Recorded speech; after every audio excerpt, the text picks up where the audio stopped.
Hello and welcome to the 10th and final video in my 10-part masterclass series on e-commerce replatform.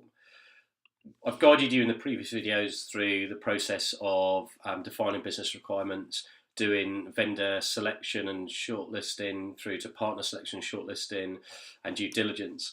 And now what I wanted to do as a recap is to pick out some of the common risks that you find in e-commerce replatform projects and look at some of the mitigation options. It's really important to have a sensible approach to risk management. No project comes without risk, so very important to define these risks and manage them on an ongoing basis. So let's look at a couple of classic ones. So number one is a lack of sponsorship. So this is where there is no commercial sponsor who has senior level decision making responsibility within the client side team. This needs to be director level, a person who can make quick decisions and sign it off without having to go through endless loops of review and approval. Really important that the client team brings that to the table alongside a senior decision maker and sponsor at the partner that you'd be working with. The second bit is project management. So not having a dedicated PM can be a massive issue to client teams. These projects are complex. It requires a lot of information management, documentation, control of communications between multiple stakeholders internally and externally, and liaison with third parties, vendors, and systems integrators.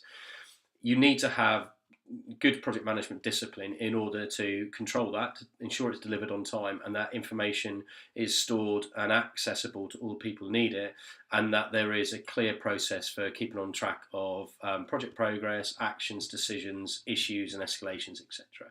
Not putting somebody on who's got good project management skills or expecting somebody to just pick that up as part of their day-to-day job when they have other pressures can often lead to inefficiencies and poor decision making within a project.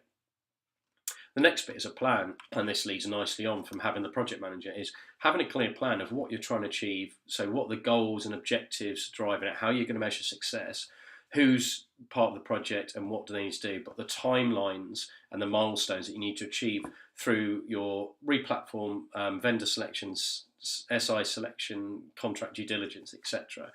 And making sure that you're continuously on top of that timeline, and as things evolve, whether that timeline is realistic or it needs to be extended. The next thing is having contingency, and this is, I guess, both budget and resource. Sometimes these projects can take longer than expected and people get surprised of how much detail is needed. So have you made sure that you have made contingency in the resource within your business so that people have enough time to dedicate to this? It's not just somebody's expected to do this alongside their day-to-day job, but you haven't provisioned a specific amount of time for them, or that they haven't actually been specifically tasked and therefore they're not taking it seriously because it's not a core objective for them. And then same thing with budget. So have you provisioned some money for this so that if you need to get external help, whether that's project management, or if you're wanting to do more detailed kind of demo scenarios with vendors or third-party systems integrators where they will actually need to invest time and effort and there might be a cost to it, have you provisioned money for that? Really important that you have a pot of money to cover all the different elements of the project, even before you've started building your website. The next bit is technical blind spot. So do you have somebody internally with e-commerce technical expertise who can evaluate platforms in the context of your systems architecture and your business needs and processes? If not, then work with a third-party expert. It's all well and good using the technical experts for the vendors and the systems integrators, but having an impartial view can really help you to get that kind of validation that you need, that the decisions you're making are correct. And then the next bit is requirements and being realistic.